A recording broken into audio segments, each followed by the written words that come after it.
Tatlo, apat pa lang yung ang tinutulungan natin. But I think there will be more. There will be more.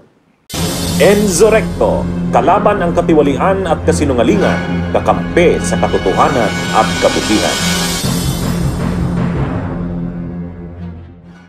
Sir, siguro follow-up lang yun sa ICC. Meron po bang official communication from the ICC regarding protection of possible witnesses? Ongoing na yan. Ongoing na. At basta I told our program director to cooperate and to help them. And so far, for the past, for the past 2 months, starting May, nagsimula na itong pag-aano natin. Pag-cooperate for witness protection.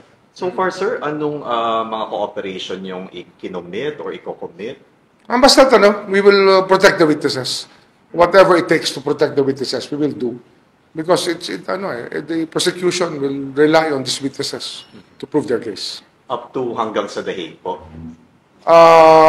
Hindi, hanggang dito lang sa Pilipinas, siyempre pakitignon kanila na yan. Pero habang nandito yan, it's also our obligation to help them. Kasi if we can protect witnesses for other cases, why not in this case? Sir, DOJ mainly ang kausap na ICC. Yes. Yung isang branch natin. For witness protection. Ilalagay nga sir sa WPP at so lahat ng gastos nila sagot syempre ng gobyerno yan. So far hindi pa naman umaabot doon. But yung mga arrangements na kinakailangan gawin, responsive lang tayo basta may pangangailangan. We bridge the different gaps. Basta nangangailangan sila ng tulong, they just inform our people and we respond accordingly. Check wala bang conflict yan dun sa original position natin dati na no longer a member? Hindi naman. Alam mo yan, international tribunal yan. And sabi ko nga, 9581, we already chose not to pursue the cases and let the ICC pursue these cases. Given that, it becomes also our obligation to help them because we are giving up our jurisdiction for their jurisdiction. Kasi nga, ang hirap na i-prove yung case dito at i-build up ang kaso dahil yung mga kailangan mong magsalita ay kasama sa krimen. Kaya komplikado rito. Komplikado rito. Kaya pinaubayan natin sa ICC yung paghahabol na to. Sapagkat doon nag-file yung mga victims. Sir, doon kasi nag-file. Ayaw magdadala sa kanila sa ICC kung sakali? Hindi natin sagot yan. Sila na ang bahala gumawa ng paraan. Basta tayo, we make sure they're safe. Dapat lang safe yung mga testigo. So sir, ngayon po ba under the custody na ng WPP or ongoing po yung process? Hindi, basta may coordination lang tayo, we bridge the gaps. Pag may mga problema, we bridge the gaps. Para lang to make sure that the witnesses are fine and they're functioning properly and that they do not feel that at least nalilesen na threats sa buhay nila. Check yung pagtulong natin, tantamount na ba yun sa, syempre, sabi nyo nga, cooperation, babalik na ba tayo sa fold ng ICC? That is another decision that we will have to make as a country. It does not mean that, but it just means that we recognize the International Tribunal in charge of the case. Kasi doon nga natin dinala si Pangulong Duterte, former President Duterte. So, yun lang yun. That's it. Sir, may nabalitaan na ba kayo na may other personalities pang arestuhin ng ICC? Meron na ba silang pasabi sa atin? As far as the ICC is concerned, wala pa. Wala silang sinasabi. Wala silang pasabi. At we just roll with the punches here. Kung anong kinakailangan gawin, gagawin natin.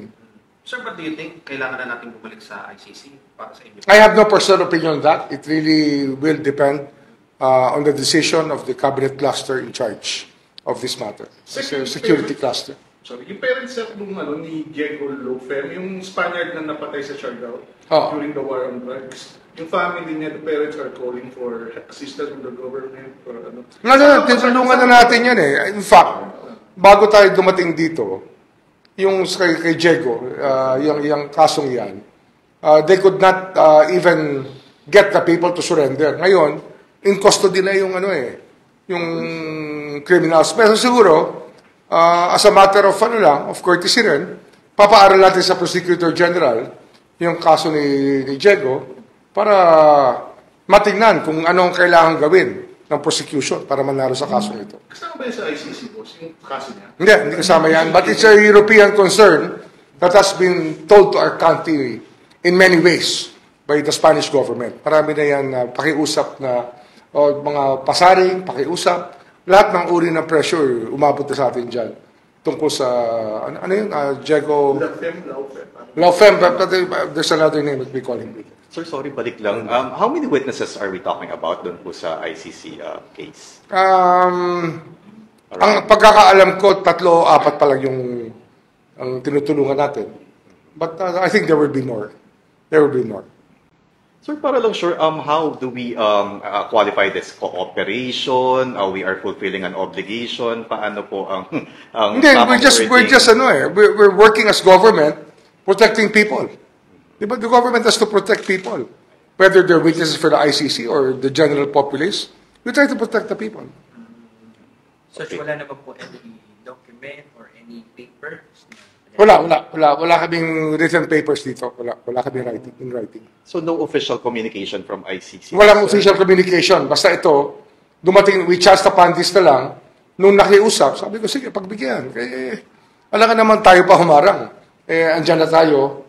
At mahalaga, yung testigo, makarating na maayos ang kanyang testimonya para malaman natin kung ano talaga ang nangyari sa mga panahon na yun. Sir, sinong nakiusap po? Sorry, sir. Sino pong nakiusap? Sir, na binanggit niyo? Ano yan basta mayroong mga tiga-ICC na tumawag sa ating witness protection.